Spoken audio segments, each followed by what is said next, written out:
Shalom, all praises to Yahweh Bashem Yahushai, and double honors to the apostles and the orders of Great Millstone by Shemer Kwadash. My name is Yakalba from Plaintables Camp of Philly.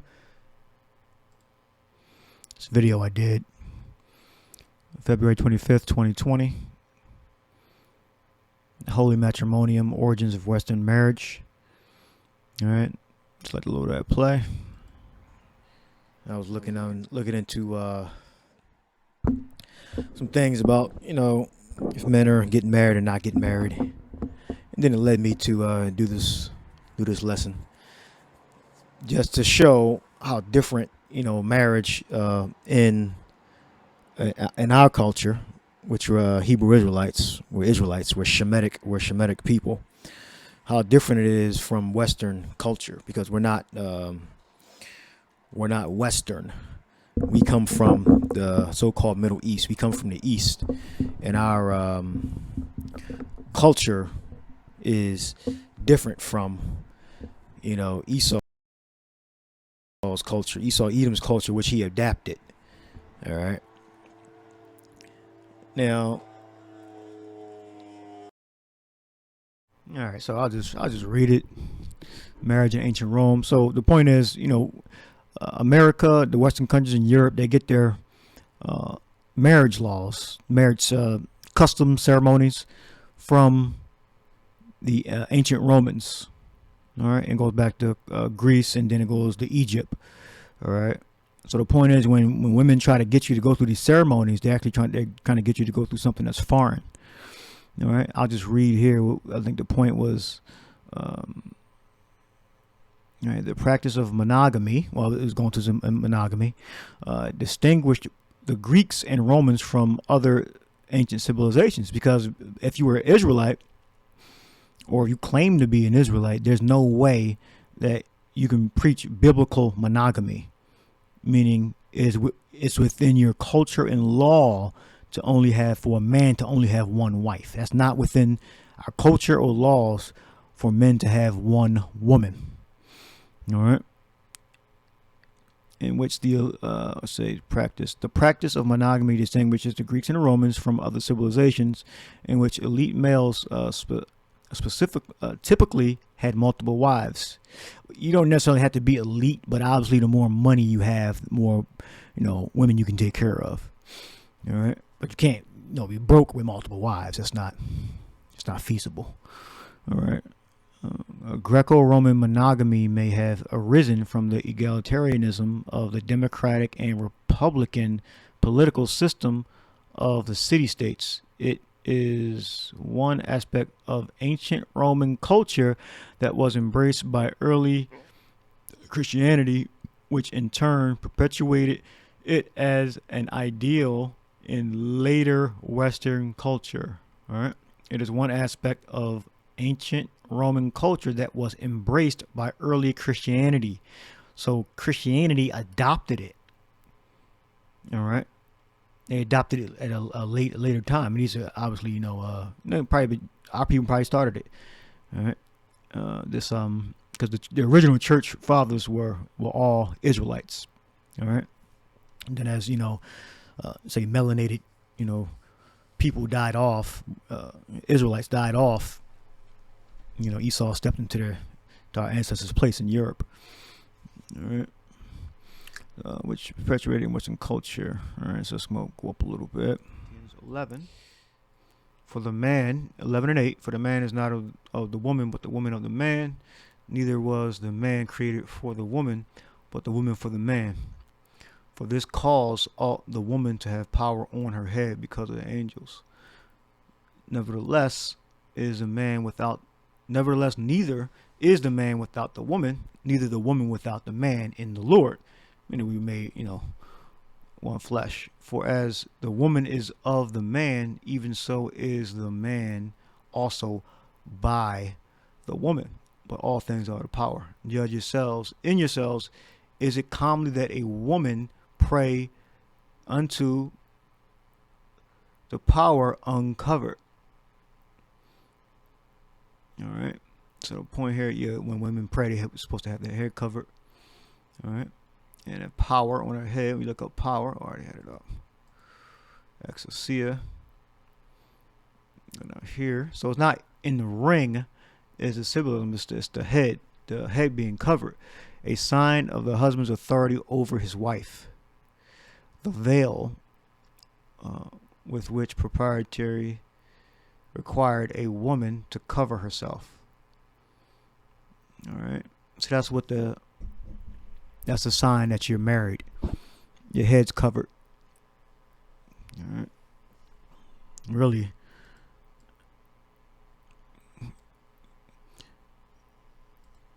When you get to a certain age, the woman's supposed to cover her head because she's under the authority of her father. All right. So you got Esau causing, a stir in Iran or Iran, and you have certain women that are taking off the hijab, which it's illegal to take off that hijab because that's a sign that you're submissive to some male in your family, either your father or your husband. So not wearing that is rebellious, even within the Islamic or the Middle East culture. I believe both. Before Islam, women had their head covered, if I'm not mistaken, in Iran. All right. So in our religion, our faith, women are supposed to have their head covered, a sign of a husband's authority over his wife, a veil, women to protect and conceal their face, with which proprietary. This is propriety. The state of quality of conforming to conventionally accepted standards of behavior or morals. Self-explanatory. All right. Let's pause it, read it again.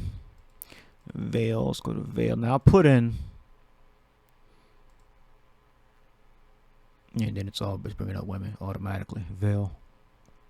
I'll put in woman head, and then I'll put exousia. That's the Greek word. So I'll just put woman head, and then I'll put exousia in there because they know what it's saying. Then a few women came up with the head wrap on. And of course, different, cultures and religions have different styles and all that. As you can see, only a few came up though. Homosexuality in the Christian. Oh wow. Okay. If you can't be a Christian and a homosexual, well, if you follow Esau, you can. But yeah, right there. So some argue that you said, well, it don't mean that and all that. It clearly says it. I mean, it's not something that's like super deep. If you claim to be Israelite and a woman in the faith, you would wear it, or you would at least acknowledge it, if for some, say social reason that you don't want to wear it, or it was decided that you don't have to wear it, the standard still is, a sign of the husband's authority over his wife. So if you're really zealous, you would wear it. All right. Now Mary would wear it. What would Mary do? All right. Let's look at some. It's only scripture I had, and submission to ring is submission in other cultures. Wedding ring going back to perpetual love for the spouse. All right, again, like I mentioned before, that's not like a custom where it says that, oh, you're married to this person because you have this ring on your left hand. Well, what was called and Peter's right there, Exodus 21:10. If he take him another wife, her food, her remnant, her raiment, and her duty of marriage shall not diminish. Now, what's the point here? Let's see. I think it's in the notes. Let's see. Apparently dwell together, but not necessarily dwelling together. I think there was a point there. No.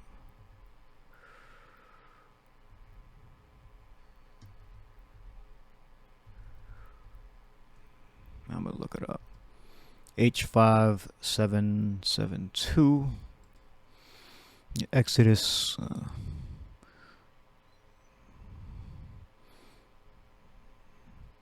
21:10.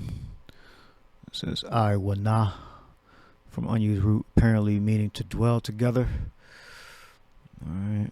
Yeah, 'cause normally, you live together, or you live within the vicinity of each other. All right.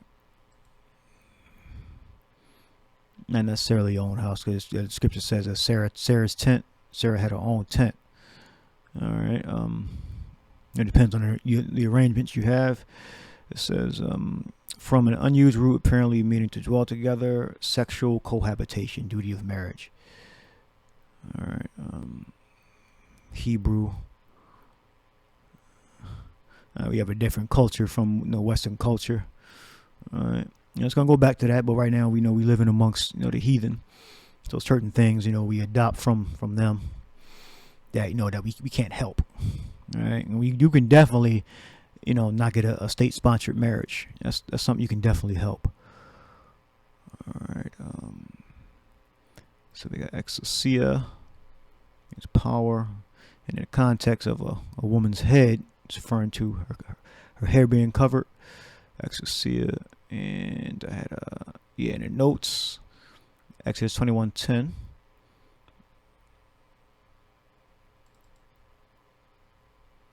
I'll look that up. I think it means her food. Her food, or flesh. That was 76.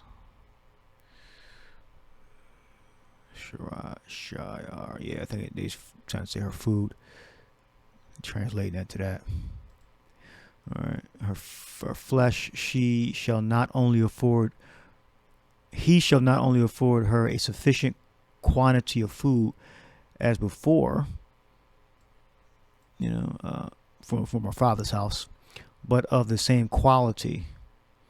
But she is not to be fed like a common slave with a sufficiency of bread, vegetables, milk, etc., but with her customary supply of flesh and other agreeable articles of food. And then it points to 1-6. To avoid fornication, every man should every man should have a wife. Every wife should have her own husband. All right, so if you're a real Christian, this is how you would be like thinking. You wouldn't be thinking, this independent shit. You wear your hair whatever way you want. All right. And your husband's supposed to supply, a certain amount. All right. You make adjustments because, we living in we're not in our kingdom. So it's like we don't have the full force of, what we could do, within our kingdom, but we just do our best. All right. So that was it there. If you take him another wife, her food, her raiment, and her duty of marriage shall not diminish. Look at another is H312. Achar, H312. H312. Another following, further, other, different. All right, take him another wife.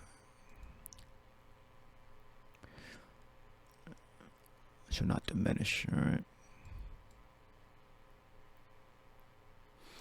And if he do not these things unto her, then shall she go out free without money. All right. So you're supposed to maintain your wife's basic needs, is what it's saying. All right.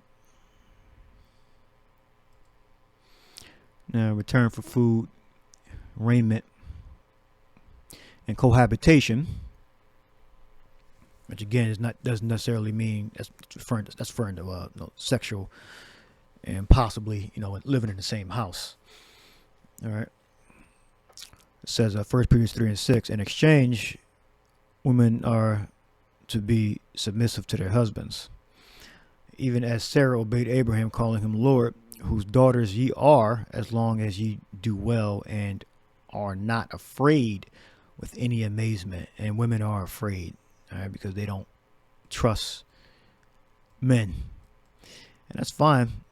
Let's understand that you're probably going to be destroyed in the martial law. Famines, the pestilence, the different diseases and all that, you're probably going to be destroyed in that if you don't have a husband. Because the scriptures tell you about the men dying in the wars and being put off far from your neighbors, concentration camps. All right. Best to have strong, competent allies. All right. It says, Lord 2962. Yeah, Claudius. Which means he to whom a person or thing belongs, about with which he has power of deciding, master or Lord.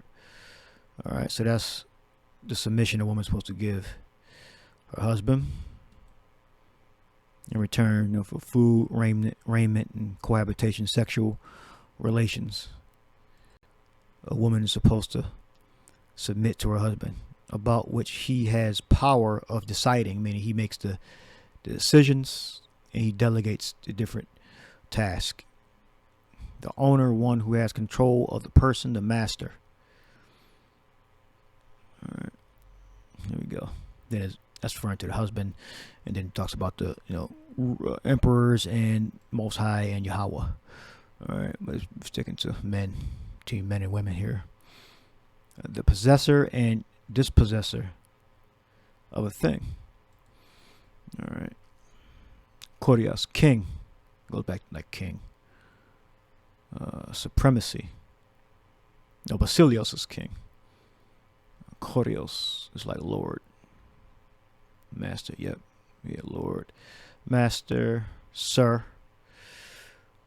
All right. Yeah, I believe Mr. means it's like Lord, and Miss is like feminine of Lord. All right. Claudius, supremacy, supreme authority, controller. Like you're too controlling. Well, that's what a Lord's supposed to do. Control, delegate, which is to delegate task. All right. I don't know what I'm going to name this. Even as Sarah obeyed Abraham, calling him Lord. I'm still recording. All right. Whose daughters ye are, as long as ye do well and are not afraid with any amazement. Let's look up amazement. I think I did a lesson like this before a while ago. Yeah. Toisis. To be afraid with terror. And the daughters of Israel are afraid with terror, especially the black woman. I'm not going to submit to no man. Alarm, amazement. So it was even going on back then. Why Peter had to say this. All right. Obeyed. Let's look that up. The Hupakuo. What's that mean? To listen. Come on, let me get started on that one. To listen, to hearken of one who on the knock at the door comes to listen who it is. The duty of a porter.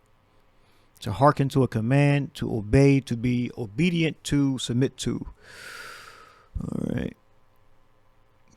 To conform to a command or authority, hearken, to be obedient, to obey. All right, I think that's pretty self-explanatory.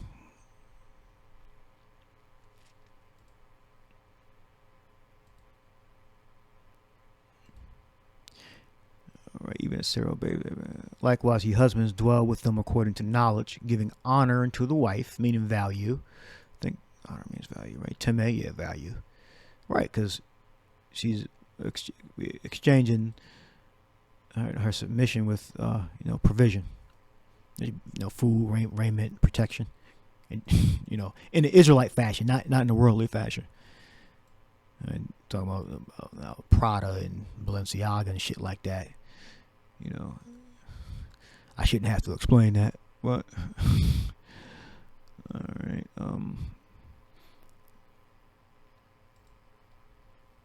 honor. Okay.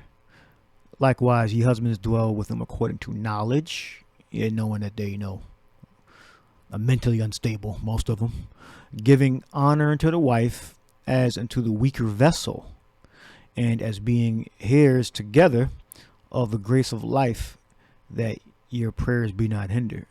Yeah, be reasonable, All right. And that's with your wife's submission. All right. Compassion one toward another. Brothers, pitiful and courteous. All right. All right. So let's go through some icons, and then I think I'll close it up. I think that's supposed to be Mary, if I'm not mistaken. Mary, Gabriel, Peter, or Paul. I forget which one. I think that's supposed to be Gabriel, if I'm not mistaken. I think it's supposed to be Peter or Paul. I believe this is supposed to be Mary over here on the right. You see long robes and her head covered, obviously. And this is Nicodemus, St. Nicholas' mother. Right there on the left side, that's St. Nicholas' father. And that's St. Nicholas's uncle, if I'm not mistaken. That's St. Nicholas as a child. All right. And you can see his wife has his mother, Nicholas's wife, and Nicholas's father. Here, his wife has her head covered.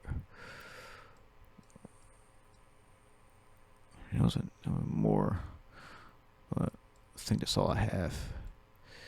As you can see, St. Nicholas and Constantine the Great, that's him right here, and laying in the bed. They're all melanated brothers and sister. And the uncle, his face is gone. The uncle's face, which I believe was a priest at the time. And yeah, he came up under his uncle, St. Nicholas.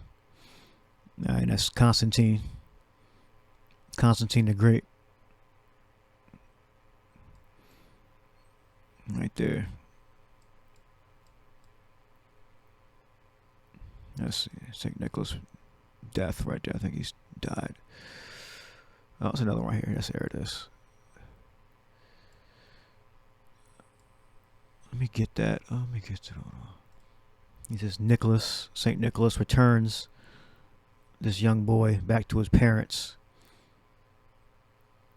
As you can see, the women are all drawn with their head covered. All right, and they're melanated. All right.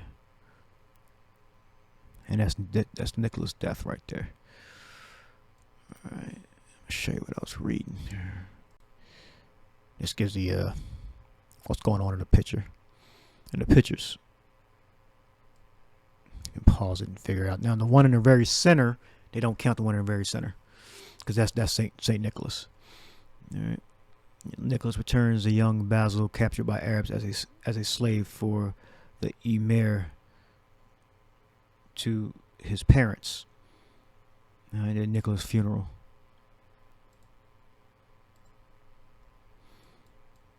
All right, so yeah, the point has been made. Not sure what I'm gonna call this lesson.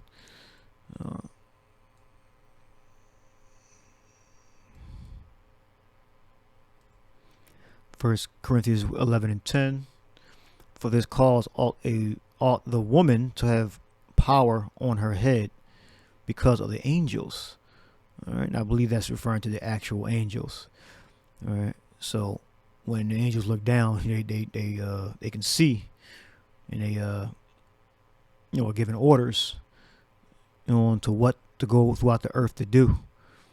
Man, if you are the elect, they'll have a certain hedge about you, and if you're not, you're just a playable character. But when it comes down to the blessings, salvation, being safe, when the martial law hits, you're not going to be protected, all right, by those angels, all right, as is written in Psalms 91. He that dwelleth in the secret place of the Most High shall abide under the shadow of the Almighty. All right, let me get that. I'll close it. shadow. We got Tazal, which means shadow, shade as protection. All right. So start playing a part, and the Lord will bless you. Defense, shade.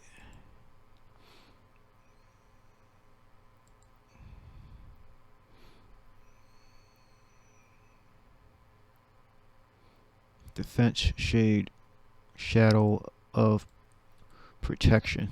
Meaning the angel is right there with you.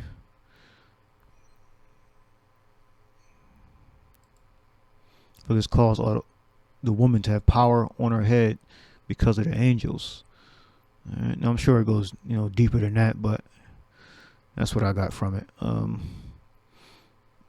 Nevertheless, neither is the woman. All right, so we get that. So, you can go. Now I praise you, brethren, that ye remember me in all things and keep the ordinances as I delivered them to you. But I would have you know that the head of every man is the Lord, Yahushua, Mashiach, and the head of the woman is the man, and the head of Mashiach is Yahweh. Alright. This is, but every woman that prayeth or prophesieth with her head uncovered dishonoreth her head, for that is even all one as if she were shaven. All right. It tells you if you don't want to cover your head and cut your hair off.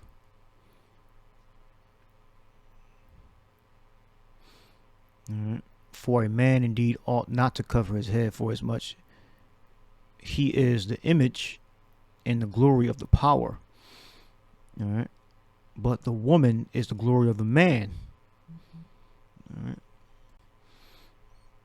And so, in other words, in one part, at least anyway, the woman that you with reflects, who you are in certain ways. Not entirely, because some men are with some real terrible women. But it says it right here. That's what it's supposed to be. But the woman is the glory of the man. All right, and the more women you have, the more money typically you have, and the more children you can have. And when you look at the current state of affairs, you see with the war in Ukraine that the West, mainly America, is fighting the Russians and using Ukrainian uniforms as a proxy. Mark 13:7, and when ye shall hear of wars and rumors of wars, be ye not troubled, for such things must needs be, but the end shall not be yet.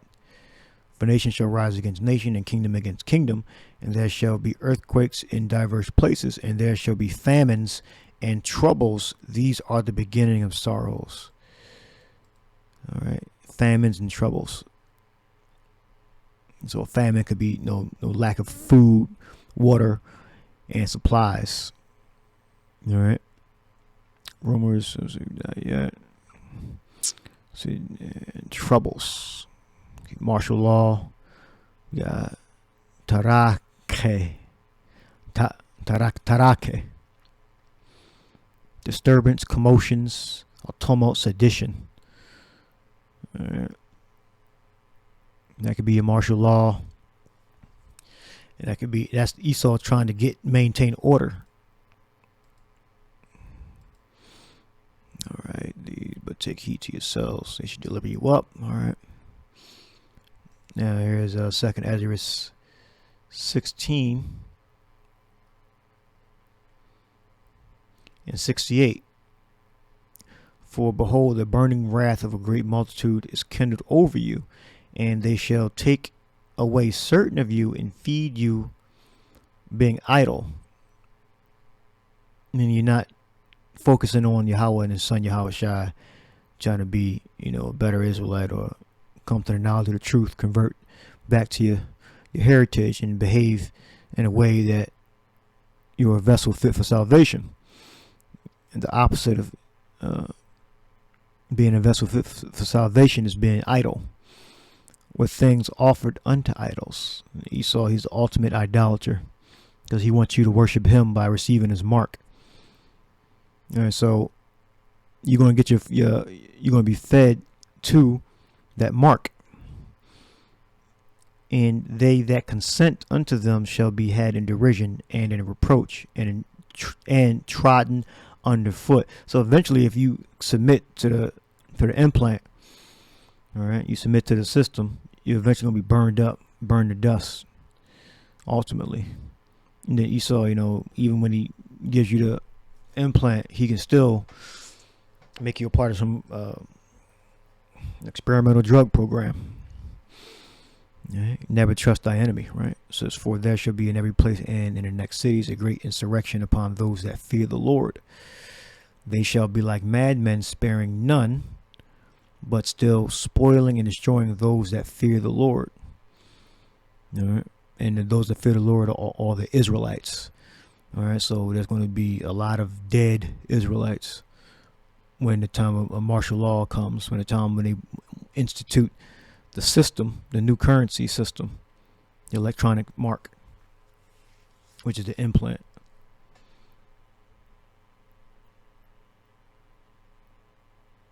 For they shall waste and take away their goods and cast them out of their houses. So all your possessions, you're not going to be able to have. All right. So you're building up a bunch of possessions in this kingdom. They're all going to be taken away eventually if you're Israelite. Then shall they be known who are my chosen. So it's going to be made evident who the children of Israel are. All right, so-called blacks, Latinos, Native Americans, and people scattered amongst the other nations. They look like the other nations in America and outside of America. And they shall be tried as gold in the fire. All right, meaning tested. Yeah, you're going to transgress the law, the faith of Yahweh and his son Yahweh Shai. It's the same law. All right. Hear, O ye my beloved, saith the Lord, behold, the days of trouble are at hand, but I will deliver you from the same, the elect. Be ye not afraid, neither doubt, for Yahweh is your guide, and the guide of them who keep my commandments and precepts, saith Lord Yahweh. Let not your sins weigh you down, and let not your iniquities lift up themselves. All right, so I think we got that. Let's go to 2 Ezra 15 and 23. The fire is gone forth from his wrath and hath consumed the foundations of the earth, and the sinners like the straw that is kindled. Woe to them that sin and keep not my commandments, saith the Lord. I will not spare them. Go your way, ye children, for from the power defile not my sanctuary. For the Lord knoweth all them that sin against him, and therefore delivereth he them into death and destruction. I mean, that's the penalty. All right. That's the penalty if you are an independent person. You don't need nobody. You're not concerned about the brotherhood. You're not concerned about your husband. You can do it all by yourself. Well, you're a sinner. For now, you don't want to be a part of a group. You think groups are evil. For now are the plagues or not required. You believe that? Well, you're a sinner. All right, because the Lord set up a hierarchy on earth. So if you don't submit to that hierarchy in some way, that's fitting. In the eyes of Yahweh and the son Yahweh Shai, you got destruction on the other end. For now are the plagues come upon the whole earth, and ye shall remain in them, for the power shall not deliver you, because ye have sinned against him. All right, so that's it there. And I got one more. So Isaiah 7. That's Isaiah 4.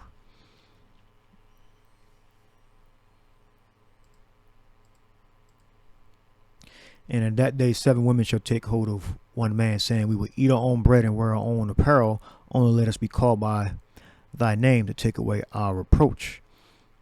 Man, you're going to have a lot of men that are going to die. I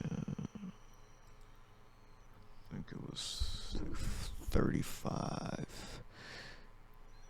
No, I missed it. It says, the virgin shall mourn having no bridegrooms, and the women shall mourn having no husbands. Their daughters shall mourn having no helpers. All right.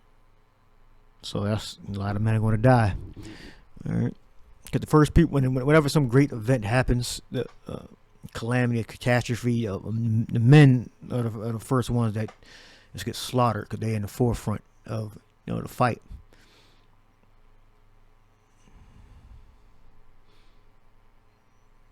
He says, 2 Ezra 16:30, or as when a vineyard is gathered, there are left some clusters of them that diligently seek through the vineyard. The virgins shall mourn, having no bridegrooms. The women shall mourn, having no husbands.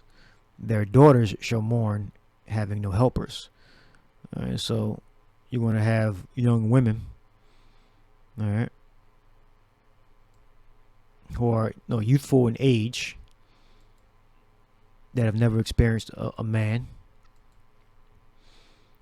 All right, and you're going to have just young women in general, or women in general, all right, having no bridegrooms. Having no husbands. All right, or men to marry, men to get into relationships with, because they're all going to be dead. All right. The woman shall mourn, having no husbands. All right. Meaning that you see this independence now, but when shit hit the fan, all that strength is going to go out the window. They'll submit to the strongest man they think is going to protect them from getting deleted. Having no husbands, their daughters shall mourn, having no helpers. Yes, someone to help them, bring them food, bring them provisions. In the wars shall their bridegrooms. Let's look up bridegroom. It says a bridegroom, a man of his wedding day, or just before and after the event. Yes, he's talking about men that are about to get married, or just got married, or just got into a relationship. They're going to get put to death. All right. In the war shall their bridegrooms be destroyed. Their husbands shall perish of famine. All right. So if you're not involved in a war, you're going to die in a famine if you're not protected by Yahweh or His Son Yahweh Shai. All right. And the women not going to have men to help them, save if you are of the elect. That's why the women will have to be grouped together with a man, an elect man, a remnant prepared. And in that day 7 women shall take hold of one man, saying, we will eat our own bread and wear our own apparel. Only let us be called by thy name to take away our reproach, or shame. Reproach means shame. You belong to a brother. And you go to the 3rd verse of Isaiah, it goes into the women being cursed, the Israelite woman being cursed with being fat, smelling. So the sweet smells if you stink. And then it tells you about thy men shall fall by the sword. So the same thing I read in Ezra's. Thy men shall fall by the sword, and thy mighty men in the war. And her gates shall be lament and mourn, and she, being desolate, shall sit upon the ground. All right. So the women, you ain't gonna have no help if you're not with an elect man. You're gonna perish. Save Yahweh Shai sends you an angel to pull you off the ground and set you near a husband to fulfill Isaiah, the 4th chapter. So when those wars happen, or the final war, or the build up to the final war, because you're going to have martial law, concentration camps, mass death from famines, etc. And in that day, what day is it talking about? It's not talking about the day back then. Although the men in every wars has died from in the wars. All right. But this day is referring to the future. All right. And in that day, 7 women shall take hold of one man. 7 meaning complete, not necessarily 7. It could be 15 or 20. All right.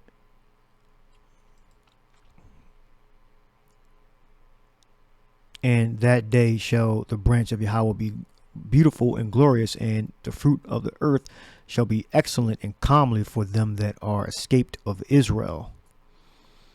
All right. So when you look up escape, it means saved. Yeah, Paul Yata, escape, deliverance, the remnant delivered. All right. So we know a lot of our women, Israelite women, are going to die. All right, they're going to die, and you're going to have younger women that are going to be our wives. All right. All right. It says the virgin shall mourn.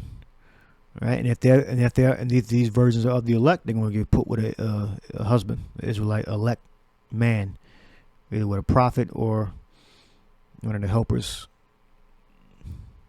of the prophets. All right, because not every Israelite is a prophet. It's only 144,000 prophets. It's going to be millions of Israelites delivered. All right. It says, the virgin shall mourn, having no bridegrooms. The women shall mourn, having no husbands. So the women that aren't, necessarily unspotted, that means unspotted, the virgins.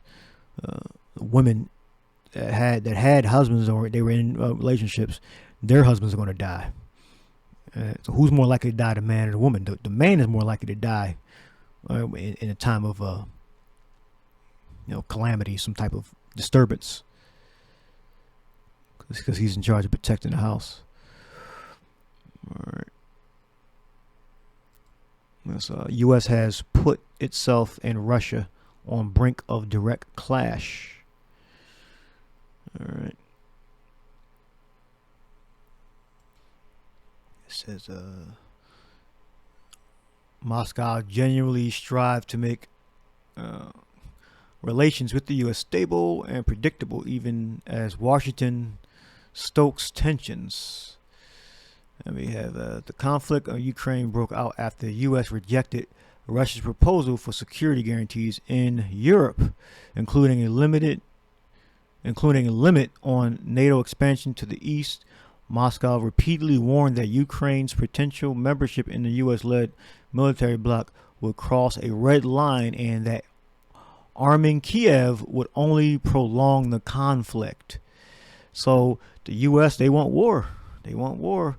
And again, if something, all it needs is just one spark could change events forever. Remember 9/11. Homeland Security did not exist before 9/11. Then 9/11 came all these laws. Quick video. ABC News. NATO rejects Russian demands for security guarantees in latest round of talks. Yeah, because U.S. is about war.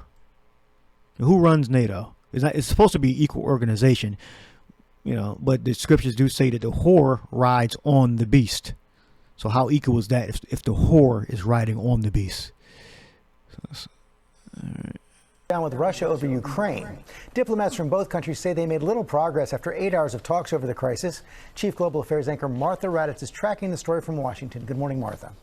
Good morning, George. The stakes are incredibly high in these talks. The U.S. and Russia are trying to avoid a war in Ukraine that would be costly, bloody, and have huge consequences for our allies in the region. And the talks are going on while some 100,000 Russian troops remain massed along Ukraine's borders. But so far, the talks are going nowhere. The Russians demanding a legal guarantee that Ukraine, once part of the Soviet bloc, will never be allowed to join NATO. The U.S. is pushing back, saying that is a non-starter, but have floated the idea of reviving the intermediate-range nuclear treaty with Russia. And this morning, despite... Yeah, I heard certain people say that NATO expansion was never a reason why. This is what I heard. Why Russia want the war with Ukraine. So it definitely was a reason. NATO expansion was a reason why Russia want in to put down the Ukrainians. So that was a lie going around. So NATO expansion had nothing to do with it. They weren't going to join NATO. I've heard that. Or they weren't going to join NATO. Russia just attacked for no reason. I know you guys heard that too.